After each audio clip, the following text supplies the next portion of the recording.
Oi, oi, oi!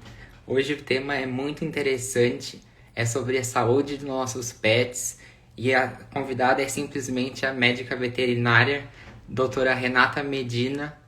É, a gente já vai começar, ela já solicitou aqui, só um minutinho, já vai começar. Ela está entrando em alguns segundos.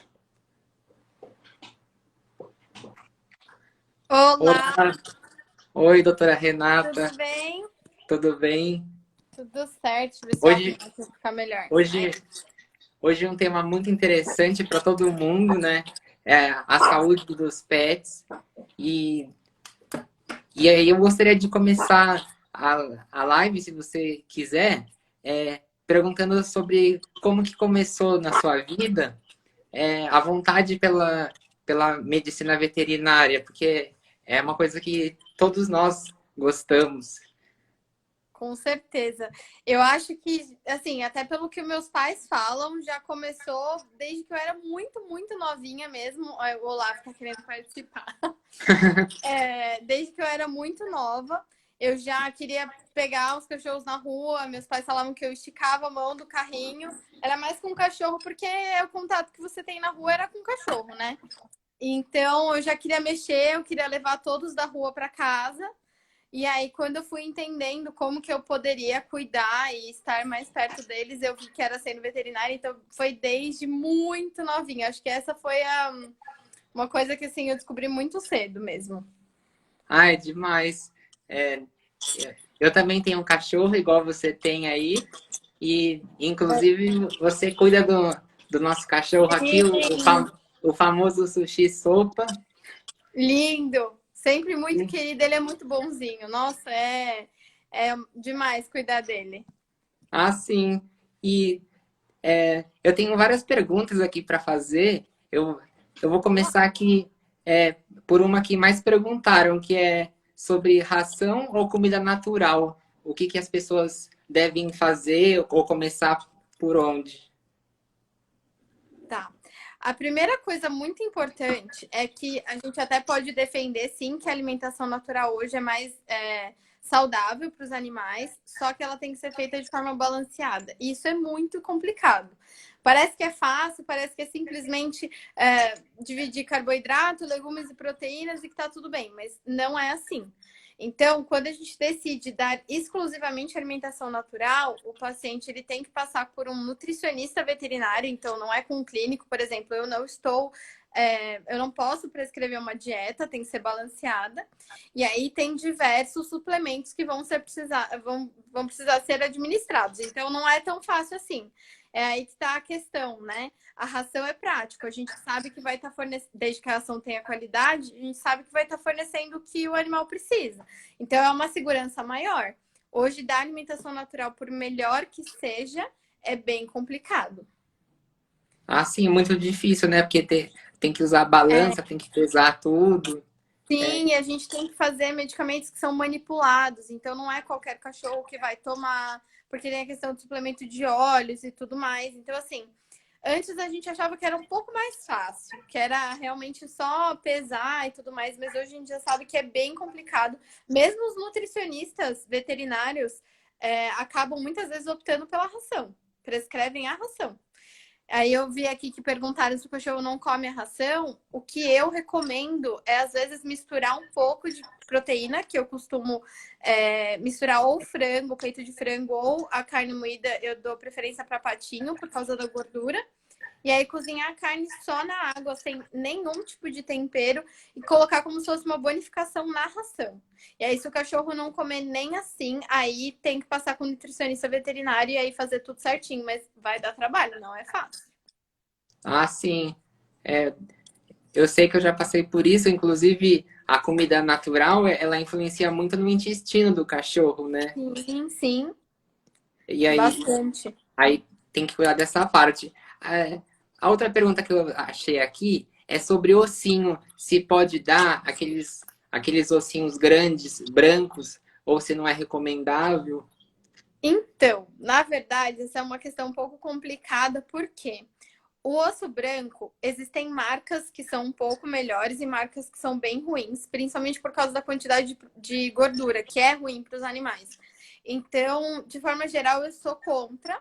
Existem algumas marcas que dá para oferecer, mas aí tem os outros riscos. Tem o risco dele engasgar, tem o risco de ficar preso na boca. Então, o tutor teria que estar em casa.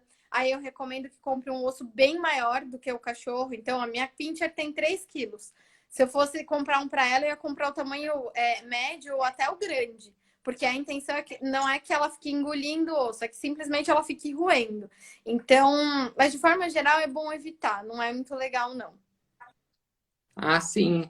É, e sobre petiscos, assim, como que funciona? Existem vários petiscos hoje que são naturais. Então, essa proposta que quanto mais natural for, melhor. Existem petiscos que têm a base deles é basicamente proteína em alguns casos. Então, onde o paciente é obeso, tem alguns que são uma melhor opção. Então, a gente sempre tem que buscar um petisco natural. Se a pessoa não encontrar ou não tiver condição de comprar o petisco natural, porque ele é bem mais caro, é melhor não dar ou dar um pedacinho de fruta, alguma coisa assim em casa. Porque existem petiscos hoje que custam, sei lá, 3 a 5 reais, que eles fazem muito mal. Eu sempre faço uma comparação com o McDonald's. Não é que você nunca pode comer, mas se você comer todo dia, vai te fazer mal. E Ah, aí, sim. a maioria dos pacientes que tem a dieta certinho, que comem tudo direitinho, se forem comer esse petisco, vão passar mal. Então, eu costumo recomendar buscar os naturais. E aí, eu acredito que a grande maioria dos lugares, o vendedor vai saber instruir sobre os que têm mais qualidade, ou que são à base de proteína. E hoje tem até petisco vegano para vender, que são propostas bem legais. Tem até um comentário aqui da Tereza. Os meus amam melão. Pode usar frutinha assim, como à noite, que nem eu uso pro meu, uma cenourinha ou uma banana. Pode sim. A gente só tem que pensar eu vou falar algumas frutas que podem, mas outra coisa importante é pensar na proporção. Então, se a gente come uma banana inteira, nunca que um cachorro de 3, 4 quilos vai poder comer uma banana inteira. Então, essa é a primeira parte importante. E existem muitas frutas que eles podem comer. Melão, maçã, banana, mamão, melancia, pera. E existem frutas, eu acho que é até mais fácil falar o que não pode, o que é muito comum as pessoas terem em casa que não pode é a uva. Abacate, para a maioria deles, não pode também. E todas as frutas cítricas e ácidas. Então, abacaxi, tangerina, laranja, tudo isso não pode. Mas assim, as frutas mais comuns, maçã, banana, mamão, tudo isso pode. É só respeitar a proporção, pensando no tamanho do cachorro. E a cenoura que você citou também pode. É bem legal que Ah, eles gostam bastante, né? é, o meu ama muito. Tem Eles até gostam. vídeos no Instagram dele. E uma curiosidade assim que me ocorreu. Como que faz para atender um cachorro que é muito bravo? Olha, hoje a minha experiência pensando no atendimento domiciliar tem sido muito positiva, porque antigamente quando eu atendia no consultório, eu não sei se porque eles já chegavam com medo, eu não sei exatamente se é porque a sala é branca, por causa da mesa, porque eu já não atendia na mesa quase nunca, eu costumava atender meus pacientes no chão, mas eles tinham muito mais medo e aí o manejo era infinitamente mais difícil. Às vezes tinha paciente bravo que eu demorava 2 horas para fazer uma consulta. Hoje, em casa, esses mesmos pacientes que eu demorava 2 horas, que precisava pôr focinheira, eu não preciso mais. Faço injeção Olha, com eles em casa, deitados no sofá e tá tudo bem. De olha, forma geral, facilitou bastante. nossa, facilitou muito. Mas de forma geral, assim, se ele for muito bravo, eu tenho focinheira, mas eu tenho uma focinheira que é bem confortável, inclusive é que eles conseguem me morder com ela. Ela acaba até sendo um pouco simbólica. Mas que ajuda bastante, porque é raro, é muito respeitar o limite deles. Então, você vai sentindo, vê que tá muito estressado, dá um petisco, distrai. Eu conheço bem os pacientes, então eu vou, já sei onde vai demorar um pouco mais, então que eu vou me dedicar mais, né, dedicar mais tempo, porque o paciente é um pouco mais bravo, mas assim, dá certo, de forma geral dá bem certo.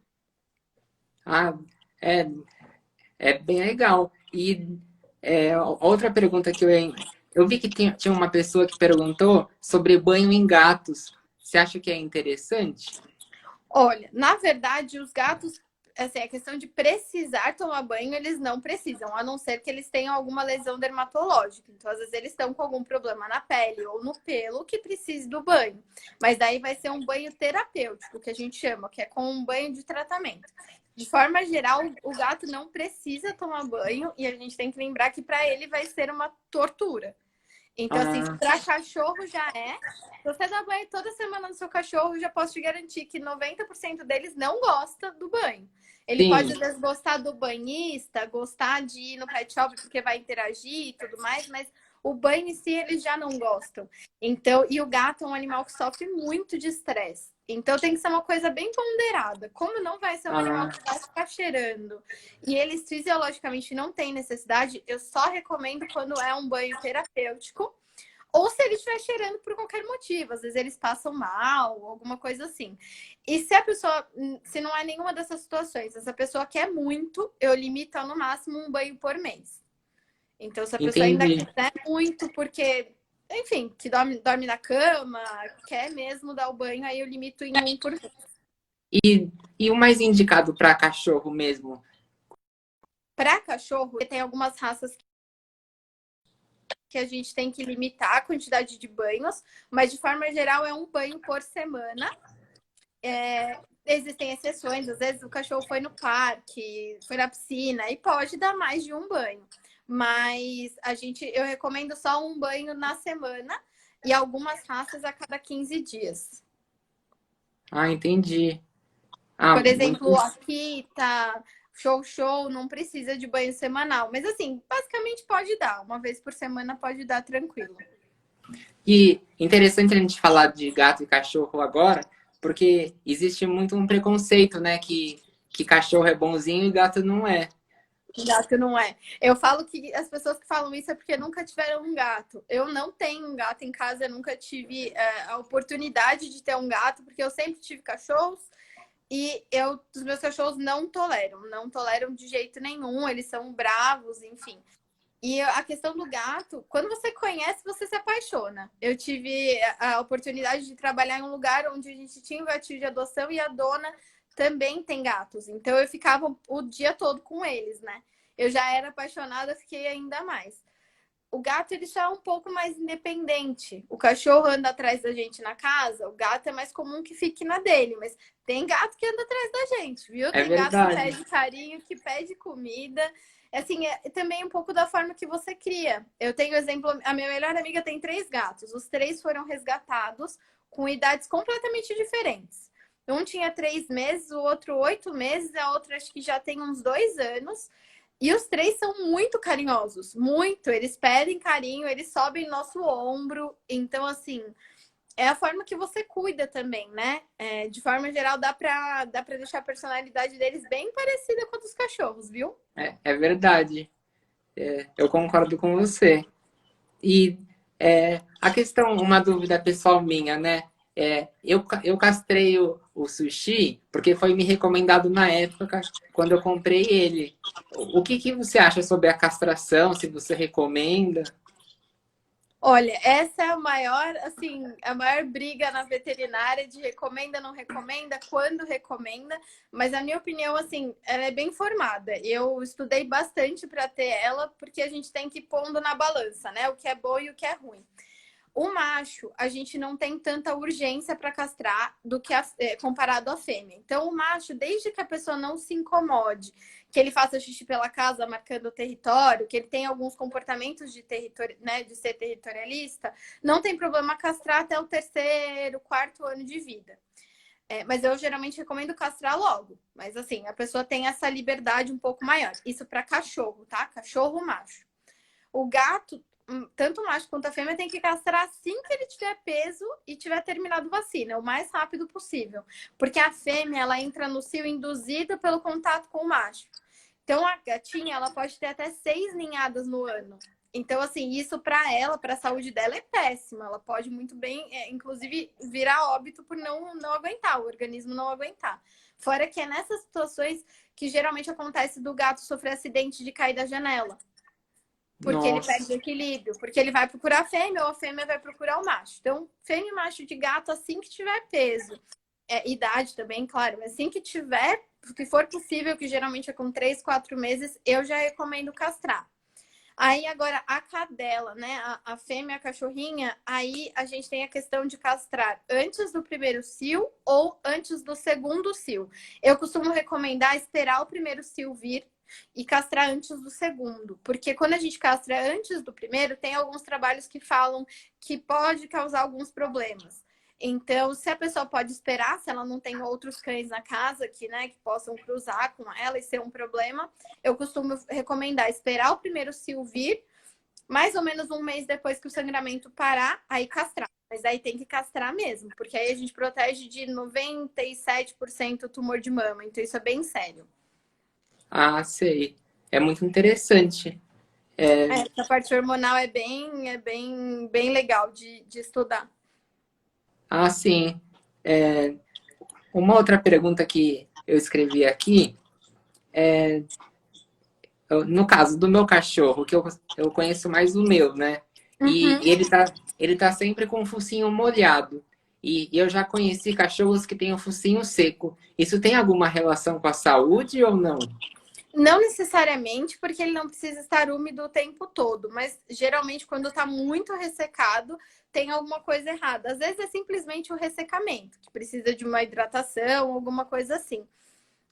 Por exemplo, se tiver com febre, às vezes isso resseca o nariz, mas não pode ser utilizado como um parâmetro. Então, não quer dizer que porque tá ressecado tem febre, mas pode acontecer. Então, assim, se tiver muito ressecado, é bom passar com o veterinário para ele avaliar. De forma geral, ele tem que ficar brilhante, não precisa ficar necessariamente úmido, mas isso é normal. E existem cachorros, principalmente nesse calor e o tempo seco, né? Quando fica muito calor e seco, que ficam com o nariz mais ressecado. Então é sempre ter o veterinário próximo que possa ver se está tudo bem, mas de forma geral é bem úmido. O dos meus aqui tá bem brilhantinho, né? Ah, sim. Eu até fixei um comentário aqui interessante sobre a questão das fezes, né? Que tem cachorro que acaba comendo as fezes. Como que isso funciona? Olha, eu vou falar as causas principais, mas podem ter outras, né? Então, quando a gente está avaliando o paciente, que a gente vai conseguir diferenciar uma da outra. Em caso onde o paciente tem verminose, ele tende a comer as fezes. Em caso de má nutrição, então, às vezes, você está alimentando da forma correta, você está dando a alimentação super premium, mas o que ele comeu antes? Então, a desnutrição, ela pode vir antes. E não é porque o cachorro, aparentemente, a sua visão está num score corporal bonitinho, que ele realmente está. E que ele realmente está nutrido. Às vezes ele está com anemia. E é uma resposta do organismo dele mesmo, de tentar reaproveitar os nutrientes que estão nas fezes. Então, verminose é uma possibilidade, a questão da desnutrição e a questão comportamental. Então, essas são as 3 causas principais. Eu tenho um dos meus cachorros que, se eu trabalhar muito, então se eu sair de manhã e chegar 9 horas da noite, ele traz o meu pé ou ele brinca para me deixar brava, porque eu trabalhei muito. Então, tem os cachorros que fazem isso pela questão comportamental. A gente chega nesse diagnóstico, vamos dizer assim, depois de ter descartado as outras possibilidades. Então, depois que entrou com a ração super premium e o cachorrinho está comendo, depois que vermifugou, tá tudo direitinho, o cachorro ainda tá fazendo isso, a gente pode acreditar que é comportamental. Aí tem que buscar a alternativa que o veterinário prefere para essa situação. Ah, entendi. É muito esclarecedor. E com relação aos cães especiais que a gente vê com cadeira de rodas, é um tema, eu acho que interessante a gente abordar.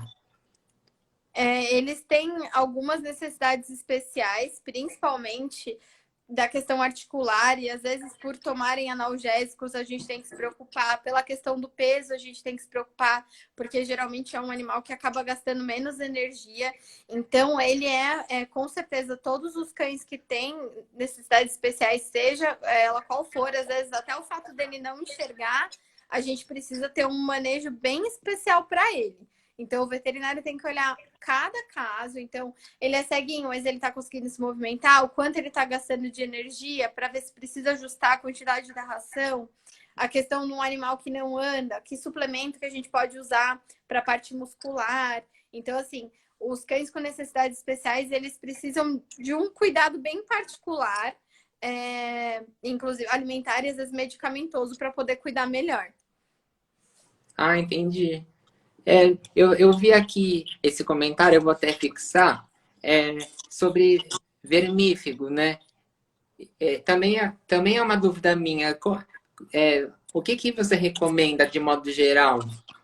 Olha, eu fiz até um trabalho na faculdade sobre isso. Isso já tem quase 9 anos que eu fiz esse trabalho. Foram 2 anos avaliando os animais que passavam no hospital onde eu trabalhava. E eram animais que eram vermifugados da mesma forma. E a gente fazia os exames de fezes. Então, a gente forneceu isso para os pacientes, né? E foi testando. O que deu para entender com esse trabalho? Que, independente deles tomarem vermífugo, eles podiam ser positivos para as verminoses. Porque o vermífugo, de forma geral, ele é um tratamento para um paciente que é positivo para aquela verminose. Então, de forma geral, ele não vai ser efetivo se a gente usar como prevenção. Então, assim, eu prescrevo ou semestralmente ou anualmente, de acordo com a exposição daquele animal. Então, se a pessoa leva muito para passear em parque e tudo mais, às vezes eu aumento um pouco a frequência, mas deixando o tutor totalmente ciente que não quer dizer que não vá ter ou giardia ou isóspora, não impede de ter. Talvez no máximo vá diminuir um pouco os sintomas. Ah, entendi. E a questão da vacinação, eu já ouvi casos que tem gente que não vacina, que acha que é mito, e é muito importante, né? O, Com contro, certeza. o controle daquela V10, V8, né? Isso, essa é a mais importante de todas. A V10 ou V8, de acordo com o que o veterinário preferir, e a raiva, eu considero elas essenciais. Assim, Sim. o paciente não pode ficar sem. A sinomose, por exemplo, é uma doença que é transmitida pelo ar. Então, se, por exemplo, você tem um cachorro, o seu vizinho do prédio está com um cachorro que é positivo para sinomose, e ele andou no corredor do prédio, o seu cachorro pode pegar. E aí, na grande maioria das vezes, a gente não consegue reverter essa doença, porque é uma doença viral. As doenças virais não têm tratamento, elas têm o tratamento que a gente chama sintomático. Então, o cachorro tem tosse, a gente prescreve um xarope para isso. Enfim, é sempre sintomático. Então, depende do organismo daquele animal. Então, pode muito bem ser que a gente não consiga reverter. Então, as outras vacinas, tem quem goste, tem quem não goste, mas a V8 ou V10 é raiva, não pode deixar de dar de jeito nenhum. Nos Estados Unidos, quando um cão ele é vacinado, você vai passar lá novamente, ele é feito um exame de sangue para ver se ele realmente precisa ser vacinado novamente, porque teoricamente cada cachorro precisa de um tempo diferente de revacinação. Mas isso no Brasil não tem. Um exame desse vai custar R$ 1.000. Então, as pessoas não vão ter condição, é melhor pagar os R$ 100 que vai custar a vacina R$ 120 e fazer direitinho. Aí, assim, essas duas, a V8 e raiva, eu não deixo nenhum paciente meu sem de jeito nenhum. Assim, se for Sim. meu paciente, eu vou atormentar o tutor até ele fazer. É verdade, com toda razão. E eu vi que tinha um comentário falando sobre, e não deu tempo de ler, sobre adoção de animais. E já está lá no início. É muito bonito a pessoa quando deixa de comprar e adota um animal, não é? Com certeza, eu acho que assim, essa é uma das coisas que sempre me chamou a atenção. E aí, quando eu trabalhei nesse pet shop, eu atendia muito, porque tinha uma feirinha próxima. E aí as pessoas acabavam adotando e indo lá. E eu acho mais legal ainda quando a pessoa se preocupa em adotar o que ninguém quer, que é o mais velhinho, ou aquele que, né, para a maioria das pessoas não é bonito. Então eu acho assim sensacional. Quem pode fazer isso é muito melhor. A questão às vezes é complicada, mas é o tamanho que eles podem ficar e que geralmente eles têm, mas assim, se a pessoa tem espaço, ela vai receber o maior amor do mundo, porque a minha vira-lata que eu resgatei Ela foi resgatada numa estrada. Ela estava protegendo o irmãozinho dela, que tinha sido atropelado. E vou te falar, todos os meus cachorros são muito gratos. Assim, a mim, aos cuidados e tudo mais. Mas igual a Nutella, não tem. Ela olha para mim de um jeito diferente. Ela tem um brilho nos olhos de um jeito diferente. Quando eu tô, porque ela é grandona, ela mora no interior, né? Aí, onde eu vou, ela vai atrás. Eu vou para lá, ela gruda, fica andando comigo o tempo todo. Então, assim, eu falo, não tem igual. É muito gratificante mesmo. É verdade. Com certeza. E eu anotei algumas perguntas. É,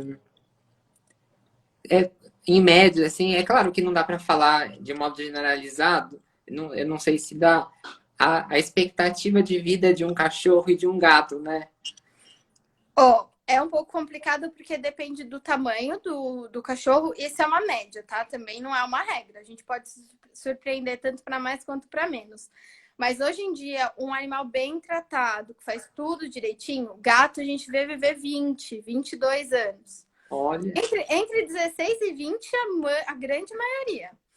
E cachorro começa aí mais ou menos com uma expectativa de 10, podendo chegar a 18. Então, assim, quanto maior o cachorro, menor a expectativa de vida. Lembrando que não é uma regra. Bem como essa idade que eu passei aí de mais ou menos 18. Eu tive um Tekel, que é aquele salsichinha, que viveu 19 anos.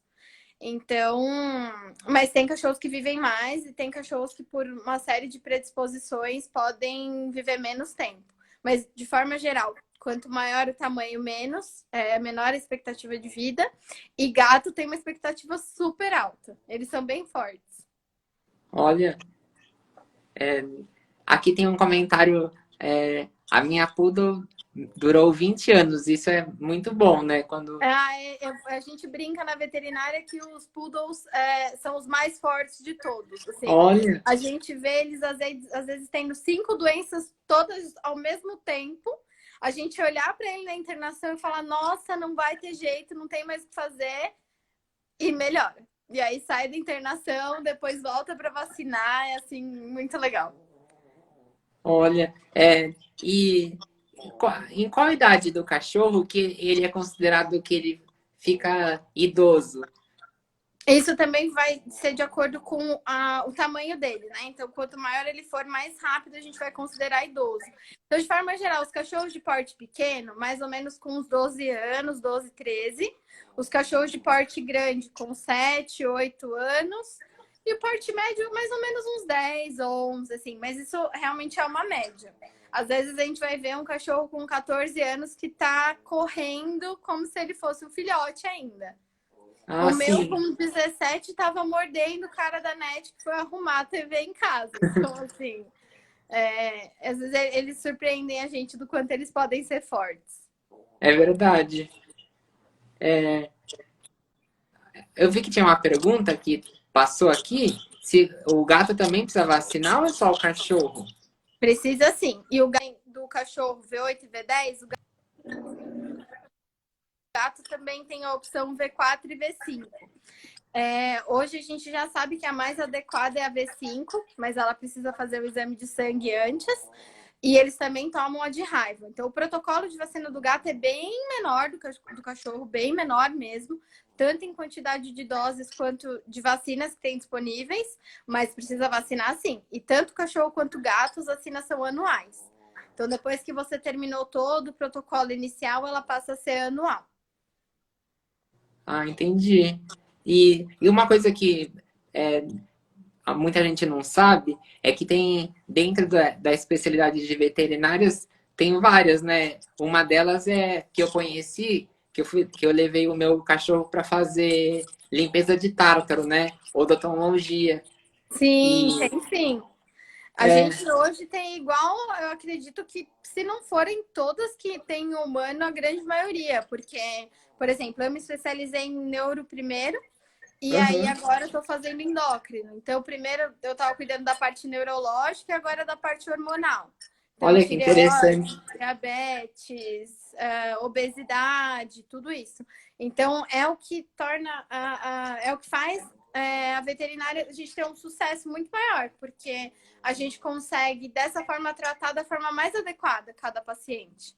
Então, claro, muitas vezes o clínico geral vai conseguir resolver. A grande maioria das vezes eu consigo atender os pacientes do início ao fim, mas quando é necessário, eu sempre conto com os especialistas e eu tenho já os meus preferidos de quase sim. tudo. E aí eu recomendo sempre passar com eles. Certo. Uma pergunta que me surgiu hoje sobre a queda de pelo. Tem muito cachorro que cai muito pelo pela casa, né? Tem algumas raças que são predispostas, então isso vai acontecer ao longo do ano e não tem muito jeito.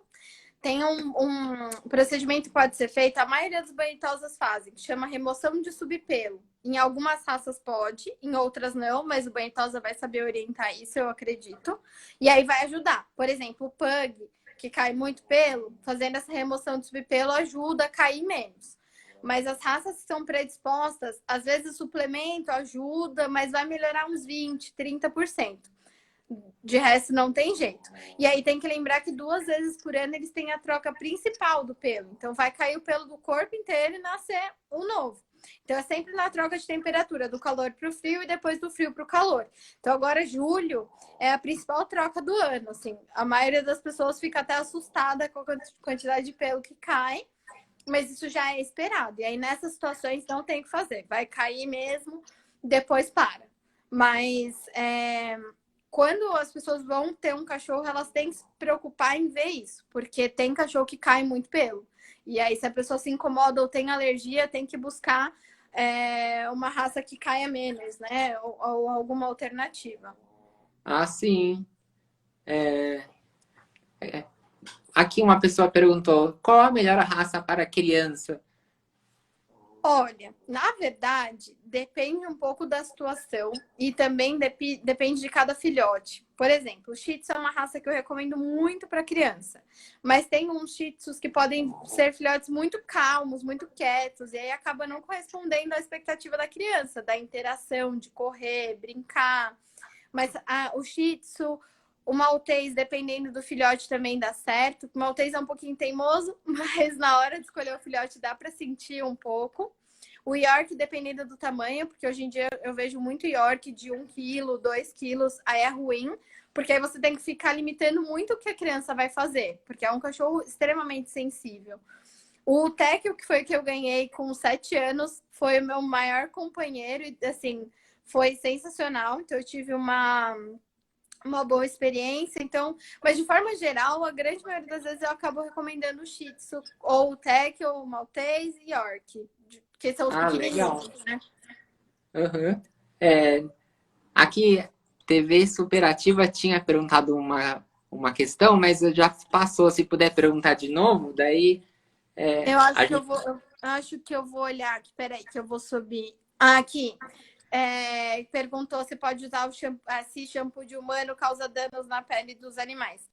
De forma geral, não é interessante usar o shampoo humano nos animais, porque o pH da nossa pele é totalmente diferente ao pH da pele deles, independente de ser de neném, tá?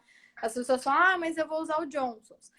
Se o seu cachorro já usa há anos e nunca teve problema, ok. Mas de forma geral não é legal. Tem que usar o shampoo próprio para eles, tanto para gato quanto para cachorro, por causa dessa questão do pH. Eles já têm predisposição a doenças de pele de forma geral. Então, o que a gente puder fazer para evitar é bom. Então, evitar usar coisas que não são próprias para eles. Isso até para lencinho umedecido também. Nessa história da pandemia, eu vi muita gente usando lenço que era nosso, que tem uma porcentagem de álcool que não dá certo para eles. Então, assim, tem que lembrar, independente daquilo ser para um neném, eles não são humanos nenéns, né? Eles são cães e Sim. gatos, então não vai ser legal. Tem cachorro, tem muitos que a pessoa já usa o Johnson's Baby há anos e tá tudo bem. É o que eu disse, se já tá tudo bem, você quer continuar, ok, mas assim, como minha recomendação, o ideal é não fazer isso. Entendi. Aqui, eu vou dar uma olhada aqui, que eu fiz muita pergunta. de um modo geral, dá para saber como que o cachorro e o gato estão doentes, algum sintoma, ou não tem nada a ver isso? Tem sim. Principalmente quanto mais próximo, quanto mais você conhecer seu cachorro, mais você vai saber que tem coisa errada. O cachorro e o gato, tá? Eu vou dar um exemplo. A minha pincher não levanta de madrugada para fazer xixi. Ela não levanta. Se ela levantar, tem alguma coisa errada. Dito e feito. Ela levantou, se for levantar atrás, alguma coisa vai ter acontecido. Porque eu já conheço o comportamento dela. Então, mas tem algumas coisas que são para a grande maioria. Ou seja, deixar de comer. Esse é um sinal de que pode não estar tudo bem. E aí, assim, a gente vai usar referência àquilo que o cachorro sempre come. Então, assim, você ofereceu a ração, não comeu, ofereceu o petisco, comeu, já tem que ficar em alerta, porque o que ele está acostumado a comer, ele não quis. Isso vale para o gato também. Um outro parâmetro é que a tendência, quando eles não estão se sentindo bem, é que eles se escondam, que eles fiquem num lugar escuro e mais, por exemplo, embaixo da cama, embaixo do sofá, embaixo da mesa, porque eles tendem a se sentir mais seguros. Pelo menos essa é a interpretação nossa, né? Que eles Sim, se sintam mais seguros. Então, eles tendem a ficar mais distantes e deixar de comer. Essas são as duas principais coisas que a gente consegue observar. E aí, quando a pessoa se dedica, ela acaba percebendo outras coisas. Tem cachorro que muda até o olhar quando tá passando mal. Os meus pacientes eu conheço já. Eu cuidei de uma poodlezinha hoje que eu cuido desde neném. A hora que eu cheguei lá, eu já sabia que ela não estava bem, só pelo jeito que ela olhou para mim. Então, a gente consegue perceber, mas de forma geral é isso. Não comeu, tá escondido, alerta. Tem alguma coisa que não tá legal. é verdade. Vamos ver se a gente pega aqui um comentário. Se eu leio aqui, eu fiz uma observação aqui que o meu cachorro ele come qualquer coisa que tem no chão. Ele é tipo um aspirador, né? A maioria. Então, se cair remédio assim é um perigo. Se ele pega pó, como que a gente faz para proteger os nossos pets com relação a isso? Olha, é Ou, muito difícil. Na verdade, quando eles têm essa questão comportamental, às vezes o que pode ajudar é literalmente ter um adestrador ou algum especialista em comportamento, porque o cachorro ele atende comandos. Então, os meus cachorros, meus três que moram comigo, tá? Porque os meus três que moram com os meus pais são terroristas, não obedecem nada. Mas os três que moram comigo que eu treinei comando, você pode derrubar o que você quiser no chão. Se eu falar não, eles não vão mexer. Você pode derrubar o que você quiser. Você pode olha, jogar carne, o que for, não importa. Se eu falar não, é não. Se eu falar, por exemplo, alguém quebrou alguma coisa, algum copo, eu ponho os três em cima da cama ou os três em cima do sofá e falo não. Ninguém vai sair. Fica todo mundo paradinho esperando o meu comando de voltar ao normal. Ajuda também o fato de eu não dar nada que eu como para eles comerem. Então, às vezes, as pessoas elas estão almoçando e dá um pedacinho, mesmo às vezes de coisa que eles podem comer. Mas eles acabam criando esse vínculo. Ah, ela tá na mesa, ela vai me dar. E aí, às vezes, o que a pessoa tá comendo, ela não pode dar. Aí ela fica com dó e dá uma coisa que não pode. Então, assim, os meus cachorros não pedem comida e eles têm esse comando. Não é muito fácil ter esse comando, é que eu já ensinei desde neném. Então, eu ensinei os três desde novinhos a serem assim. Tanto é que os meus três do interior é como se não existe comando nenhum para nada. Então, tem que ensinar. Mas dá. Se a pessoa tiver muita dificuldade em conseguir isso, tem vários especialistas em comportamento que rapidinho ensinam. Essa é a única forma que dá para ter uma segurança maior. Não posso te garantir que vai resolver, mas eu acredito que vai ajudar sim. ah, muito bem. E até uma curiosidade, falando em comandos, né?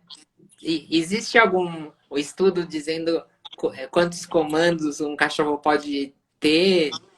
Ou isso é totalmente depende de cada cachorro? Eu acredito que dependa muito da raça de cada cachorro. Então, as raças que têm mais facilidade, o Border Collie, o Doberman, o pastor alemão, os pastores de forma geral, o suíço, enfim, eles têm mais facilidade em pegar comando. O que é mais importante, pelo menos da minha experiência, é que sejam palavras curtas e, assim, pouca coisa. senta, fica, não grande. Se a gente falar uma coisa muito grande, eles perdem essa questão do comando. Então, sempre tem que ser, quanto mais curto e menos coisas você falar, mais fácil do cachorro aceitar. E eu nunca vi ter limitação, não. E por muito tempo eu atendi cachorros que eram da polícia. Então eles tinham um monte de comandos, um monte. Inclusive um era em alemão, o comando era muito legal. Olha. E nunca vi ter limitação, não. Eu acho que vai ser bem individual. Pode ser que tenha um cachorro que você querendo exagerar um pouco, ele não consiga aprender, mas eles aprendem bastante coisa, viu? Sim, são muito inteligentes. A questão, uma curiosidade aqui, a gente pode pegar raiva de um cachorro, né? A doença. Mas como que um cachorro contrai a raiva? Se ele não estiver vacinado, então esse é o primeiro ponto. Teoricamente, da raiva, a grande maioria porque tem aquela questão da vacinação da prefeitura, então as pessoas que não podem ou por qualquer motivo não querem pagar, acabam vacinando pela prefeitura, mas eles podem pegar sendo atacados por outro animal que é positivo. Então, um gato com raiva mordeu o seu cachorro. Um gato com raiva mordeu outro gato. Ou um cachorro mordeu outro cachorro. E tem um tipo de morcego que também transmite. Então, vai ser basicamente com esse contato. Por isso que cachorros que estão dentro de casa é praticamente impossível. Só se entrasse o morcego específico que transmite dentro da sua casa e mordesse ele e ele estivesse positivo para a doença. Então, isso é mais comum no interior, onde o cachorro fica numa casa, aberto. Mas como tem a questão de outro animal poder morder, a gente sempre fala do quanto essa vacina é essencial. E a gente, por muitos anos, não tinha casos de raiva na veterinária, e desde o ano passado já foram vários notificados. É que as pessoas elas acabam colocando um pouco de panos quentes, mas a gente que está ali no meio sabe que tem acontecido e que tem acontecido coisas bem graves, porque a gente está, de novo, aí tendo problema com as pessoas não vacinarem, né? Então, por isso que é tão importante. Ah, sim. A gente pode até fazer outras lives, mas assim, eu selecionei várias perguntas só para se você quiser terminar. Por exemplo, uma questão comportamental, né? Agora na quarentena eu tenho saído menos de casa. E aí, quando eu saio de casa, o sushi já faz xixi no meio da casa. Para falar, aqui não é mais para sair. E ele não tinha isso antes da quarentena. Eu, assim, estava conversando com uma tutora hoje sobre esse assunto, que eu acho que daqui para frente a gente vai ter um monte de problemas comportamentais, porque o cachorro e o gato não gostam de mudança de rotina. Então, assim, ele está acostumado com a rotina X, se você mudar para Y, ele vai sofrer, mesmo que a mudança seja você ficar em casa.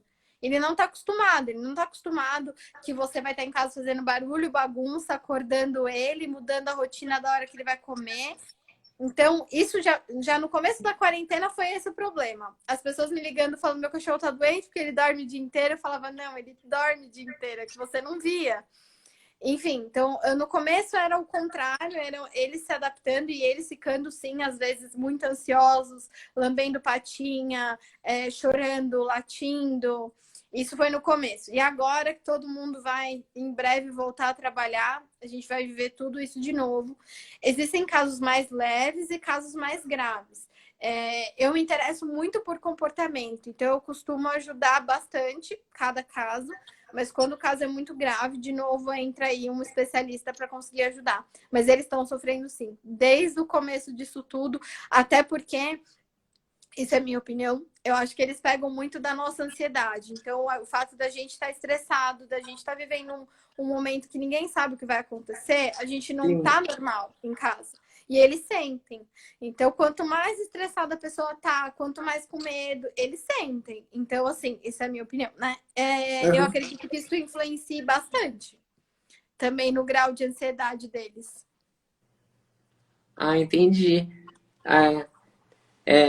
Muito interessante essa live, foi muito esclarecedora. Eu agradeço muito a atenção e Também todo mundo que está aí assistindo, que ficou um pouco aqui com a gente. muita gente elogiando. Eu agradeço demais. E você tem alguma consideração final? Bom, esse Instagram que é onde eu tô falando é o meu Instagram de trabalho, então quem tiver dúvida pode me mandar por mensagem. Eu sei que eu não respondo de todo mundo, então pode mandar no direct. Eu às vezes não dou conta de responder rápido, então não fiquem bravos. Às vezes é difícil dar conta, mas pode mandar que eu vou responder sempre que eu tiver um tempinho. Então, e a gente marca outras lives com certeza. Ah, sim, com certeza. Então, então eu vou encerrar aqui. Aí, até outro dia. Muito obrigado mesmo pela participação. Eu que agradeço, Rô, pelo convite. Imagina. Tchau, tchau. Tchau, tchau.